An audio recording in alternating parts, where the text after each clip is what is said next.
За сайн байцгаана уу манайхаа. Өнөөдөр та бүхэндээ 2003 онд гарч байсан шинжлэх ухаан, уран зөгнөлт, адал явдал төрлийн таймлайн буюу цаг хугацааны шугам гэх киног төвчлэн хүргэх гэж байна. Та бүхэн биднийг дэмжиж лайк болон subscribe-а дараарай. За ингээд кинонд орцгоё. Нэгэн үл таних хүн зам дээр гарч ирснээр кино маань эхэлнэ. Түүний биеийг рентгенээр харахад бүх яс эдээсэн зүгээр л базаа тажигсан юм уу гэмээр байдалтай нэг ч бүрэн бүтээн байхгүй байлаа. Эмчнэр түүний хүзүүнд нэгэн компани нэртэй зүйл байхыг нь олж хараад тэр компанитай нь холбоо барив. Тэгтэл түүнийг нэгэн шинжлэх ухаан ч юм уу технологийн компани ажилтан хүлээн авч эмчээс нь энэ талаар хэн ч юу ч хэлэхгүй байхыг сануулав. Үзэгдэл солигдож манай киноны бас нэгэн гол дүр болох Крис Автагаа ярилцсан. Түүний аав нь археологч гэдэг болохоор үргэлжил хааныг тийшээ явж байдаг. Тиймдээ ч дахин нэг газарлаа явах гэж байгаагаа хэлнэ. Энэ эмэгтэй бол бас нэгэн гол дүр болох Кейт. Автанд хамт археологийн малтлах хийдэг ба Крис түүнд дурлцжээ. Кейт дээр очин ярилцтал нэг л өдөр Лаураг шилтгэн рүү хүрэх хонглыг олно гэж ярилцсан. Крис ч өнгөрснийг нэг сонирхдаггүй болохоор аавынхаа ажлыг үргэлжлүүлэхийг хүсэхгүй байгаагаа хэлв. Крис Кейтийг найрах гээд нэг л болохгүй байгаа бололтой. Киноны маань бас нэгэн гол дүр болох Марик. Эрэгтэй эмэгтэй хоёрын чулуун авсыг Крист харуулах ба тэр шарил нь гар гараасаа атгсан үнэн чарийн бэлгэлгээ тайлбарлана. Гэтэл Крис тэгвэл эрэгтэйгийнх нь нэг чих нь яагаад байхгүй байгаа юм бэ гэхэд Марик мэдэхгүй. Гэхдээ энэ түүх үнэхээр гайхалтай. Тэд хэн байлаа ч гэсэн өөрсдийн түүхээ бүтээсэн гэж хэлнэ. Генет тохиод угарч хийдэд цөмрөлт үүссэн болохоор Кейт Мариктай төрүүлж орцгохоор болов. Хэдэн зуун жилийн турш хинч орж байгаагүй газрыг нээж анх удаа ортол дотроос нь аавынх нь тусламж гуйсан загтал мөн түүний нүдний шил гарч ирнэ. Тэгэхээр аав нь хэдэн зуун жилийн өмнө өнгөрсөнд байсан гэсэн үг үү?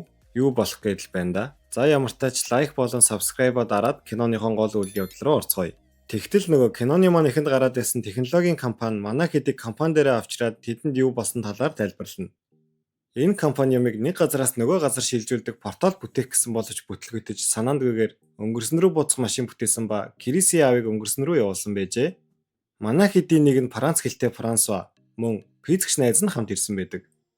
Тэгээд тэр компани захирал нь өөрийн ажилтан Фрэнкийг хоёр туслагтай нь мөн манай хэдийг өнгөрсөн рүү очиж аавыг нь авруулахар болцгооно. Харин физикч найз нь хитрхи эрсдэлтэйгээд үлдэв. Франц хэлтэй найз нь явахыг хүсэхгүй байсан ч Франц Англи хоёр улсын дайны үе буюу 1357 он руу буцах учраас Франц хэлтэй хүн зайлшгүй явах хэрэгтэйгээд явхаас өөр аргагүй болно. Өнгөрсөн рүү явах хүмүүст хүзээний зүйл төгөх ба тэрэн дээр буцах хугацааг нь заана. 6 цагийн дотор буцаж ирэх хэрэгтэй. Бас орчин үеийн бууз зэвсэг авч явахгүй гэдгийг сануулад мөн ойр хавьд нь хүн байхгүй шилжих ёстой гэж хэлв.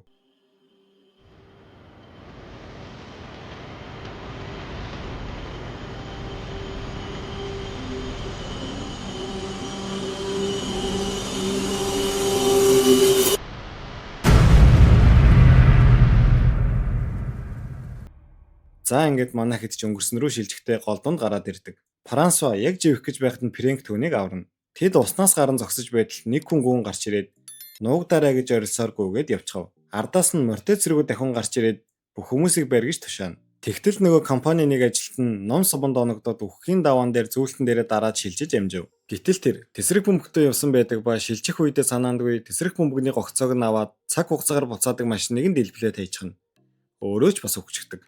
Фрэнкийн хоёр туслагын нэг нь нас барчихсан байдаг ба түүний хүзүүний зүйлт нь алга болчихсон байхыг хараад ихэд гайхав. Марик бусдаасаа дасран зугтааж явж байгаад нэг эмэгтэйтэй хамт бутанд нуугдана. Энэ хоёр маань хил нэвтрэлцэхгүй. Энэ хөөгд байгаа хүмүүс нь Английн цэргүүд юм байна штэ. Тэр эмэгтэйг нэг цэрэг яг алах гэж байхад Марик эмэгтэй амийг нь аварна. Марик бусдыгаа олоод нөгөө Франц эмэгтэйн тэднийг тосгон руу зомчлно.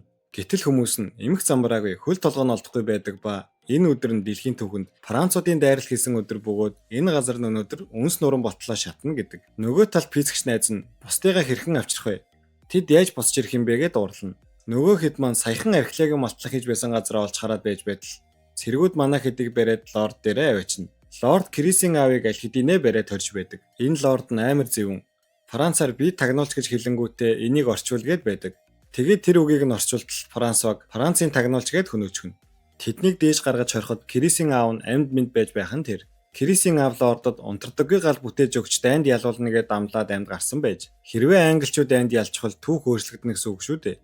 Манай хэдэд буцаад 4 цагийн хугацаа үлдэж тэд хөнгүү задгаалбаа дээр шилжих хэрэгтэй гэж ярилцсан эндээс орохоор болцгов.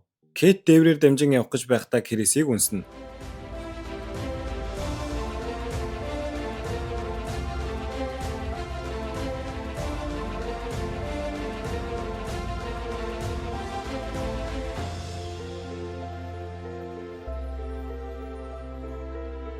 Тэр доош гулсан яг унах нь гэтэл Крис гараас нь барьж амжина. Бас хөөрхөн энэ хоёр маань уучраа олцохоосоо доо. Кейт сум аваад нэг харуулын зүрхэнд нь зоож бусдаа гарч болно гэд манайхэд зогтооно. Марк нөгөө Франц эмэгтэйрээ очтол нөгөөх нь танихгүй өөрийгөө хамгаална. Гаднаас нь Английн цэргүүд хаалгыг сүхтээд Франц эмэгтэй ханыг сүхтээд тал талдал сүхтэлцээд байв. Арай гэж Марк тэр хоёр зогтож чадна. Харин Фрэнк бүгдээрээ задгаатал байдлаар очин буцаж шилжих гэхэд Кейт үгүй ээ. Маркийг орхиж явахгүй гэв. Тэгсэн Фрэнк ганцаараа шилжих гэж байгаад баригдана. Ямар хогийн юм бэ те? Тэхээсдэг гэсэн юм шиг нөгөө хүзүүний зөвлөн ч ажилдаггүй. Болж мохог. Харин Марк нөгөө бүсгүйгээ модон торхонд суулгаад өөрөө гол дотор түлхээд явна. Энэ хоёр маань бас зүгээрвэ. Нэг нэгэндээ дурлах шиг боллоо шүү. Хил нэвтрэлцэхгүй ч гэсэн нэгнээ мэдрээд байна энэ хоёр. Цэргүүд ирээд тэднэрүү дайрах гэтэл ашгүй Францын цэргүүд байж үзэгдэл солигдож Фрэнк, Кейт, Крис болон түүний аав нэг байшинд орон нуугдана. Харин Кейт харуулын цээжинд сум зоосондоо их л гимшээд байж байв. Тэгсэн чинь Английн цэргүүд хаалга эвдлэн орж ирээд Крисийн аав болон Фрэнкийг аваад явчихав. Крис Кейт хоёр азар зугтааж амждаг. Нөгөө талд Франц бүсгүй Клэр гэдэг ба Францын гүнж байсан юм байна штэ. Марк найзууд руу очих ёстой гэд морь болон зэвсэг аваад явна. Яг явах гэж байхад нь Клэр Маркаас чи гэрэлсэн үү гэж асуугаад үнснэ. Крисийн аавыг нь Лаураг ордон руу аваад явсан болохоор Кейт Крис хоёр сүм рүү явж хонглыг олоод аавыг аврыг гэж ярилцсан. Нөгөө талд Марк замдаа явж байхдаа Английн цэргүүдэд баригдчихна. Ингэснээр Фрэнк, Крисийн аав Марк 3 хамт олзлогддог. Гэтэл тэднийг олсон хүн нь нөгөө технологийн компани ажилтан байх ба тэр ч бас ирээдүгээс ирсэн байдаг. Одоо энд аль хэдийнэ байр суурь олжсон жинхэнэ зөвөө амтан болсон байх нь тэр. Тэр урандаа Фрэнкийг хороочдог. Тэгээд өөрийгөө би дэндүү олон удаа шилжсэн болохоор ахаад явбал бүтцийн өөрчлөлт гарч амьд үлдэхгүй. Тийм болохоор энд үлдэхэр шийдсэн гэв. Тэр Крисийн аав Марк хоёрыг Аураг ордон руу авчран өнөөдрийн тулаанд унтардаггүй галаа хийж өг гэж тушаана. Крисийн аав нь түүхийг өөрчилж болохгүй гэхэд Марк би аль хэдийнэ өөрчилчихсэн байхаа. Францын гүнжийн амийг нь би аварчихсан гэхэд Крисийн аав нь үгүй байлгүй дээ. Тэр түүхэнд маш чухал. Түүний өхөл англичуудыг дайнд ялгадуулна гэж хэлв. Нөгөө талд Кейт Крис хоёр маань Аураг ордон руу хүрэх нууц хонглыг хан явсаар нэгэн ханыг нураахад дотроос нь хонгол гарч ирнэ. Франц болон Английн талууд нэгэн рүүгээ галах бэлтгэлээ хангана. Крисийн аав лордын тушаалаар унтардаггүй галыг жишээ болон хийж үзүүлнэ. Тэр галыг харуулж үзтэл ус цацах тусам дүрлцдэг гал байв. Лорд үүнийг хараад илүү ихийг хийж өг гэж тушаав. Одоо цагт технологийн компани дээр төхөөрөмжийг засаж байх бөгөөд 81% засаж байдаг. Гэтэл компани захирал төхөөрөмжийг бүрэн засаж дуусгаас нааш тэднийг нь тавчрахгүй гээд байв. Физикч найз нь хэрвээ тэдний цаг нь дуусчихвал тэндээ өөр дүлдэн штэ гээд тэр хоёр маргалтна. Нөгөө талд Англи Францын дайн чихэлж хоёр талаас ширүүн довтлогоо хийв. Крис Кейт хоёр Аураг ордон руу улам л ойртно. Сүмийн хүмүүс ирээд Крис Кейт хоёрыг ордон руу орох нууц хонгол олсон гэж францчуудад хэлнэ. Гэтэл тэр хонгол нь ханан тулаад мухар зам байв. Кейт уйлаад би олноо гэхдээ Крис дэндүү оройтсон гэж хэлв. Аз олж Францууд жирнэ. Одоо цагт компани захирал манай хэдийг бүр ирүүлэхгүй. Хэрвээ ирвэл тэд дахир дутуу ирүүл яах юм гэж уурлаад нэг ажилтнаа дүлхэн унгаана. Английн лорд Клэрийг Француудын нүдэн дээр дүүжлэхээр бэлдэнэ. Үүнийг нь харсан Марк бамбар гартаа бариад Клэрийг сулал. Үгүй бол зэвсгийн нөөцийг чинь шатаана гэж сүрдүүлээд жинхнээсээ зэвсгийн нөөцийг нь шатаачхав. Бөөн дэлбэрэл болно. Энэ дэлбэрэлтээр Кейт Крис хоёрын ухаж байсан хонгол нь нэгдэг. Дайнд ширүүсч Лаураг ордны гадна талыг Францууд бүслэнэ. Манай хоёр ч аавтайгаа уулздаг. Тэр гурав Маркийг хайж одоод гэртээ харьцгаая гэв. Харин тэр үед нь Марк Клэрийг аваад байж байтал нөгөө ирээдүгээс ирсэн хүн түүн рүү дайрч нэг чихийг нь огтлцгав. Марк гинэт киноны ихэнд гарч байсан хоёр хүний шарил дотор эрэгтэйгийнх нь чихэнд байгаагүй. Тэр хүн яг үнэндээ өөрөө байсныг нь ойлгож баярлана. Манай гурав ордны хаалгыг нэм Француудыг дотгоч нь оруулдаг. Крис Марк руу очин аврахаар болж Кейт Крисийн аав хоёр задгаатал баруун гүцгэн. Крис Марк дээр очиод одоо явцгаая гэхэд Марк түнд хүзүүний зөвлөлтөө өгөөд би эндээ үлднэ. Та нар минь болгоомжтой байгаарэ гэж захин өөрөө үлдэхээр болов. Марк маань жинхэнэ хайраа олжээ. Крис аав Кейт хоёр дээр гүйн очиод цаган дуусгаас өмнө шилжиж амжив. Яг энэ үеэр нөгөө зөвүүн компани захирал өөрөө төхөөрөмжн дотроо гацчихдаг. Манай гурав шилжин одоо цагтаа ирж харин компани захирлан зөрөөд өнгөрсөн рүү шилжин цэргүүдэд хөөгдөнө. Тэрэнд буцах зүйл байхгүй болохоор ер нь ингэж балдарч байгаа юм. Үзэгдэл солигдож манайхэд Марк болон Клэрийн чулуун ширлийг олтол тэр чулуун дээрээ би гайхамшигт амьдралыг сонгосон. Надад тусалж амийг минь аварсан найзуудаа баярлалаа гэж бичүүлсэн байжээ.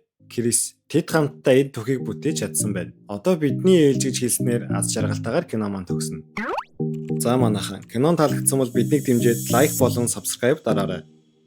Дараагийн дугаард яриулмаар байгаа киногоо комент хэсэгт бичиж үлдээгээрэй. Та бүгдэд баярлалаа.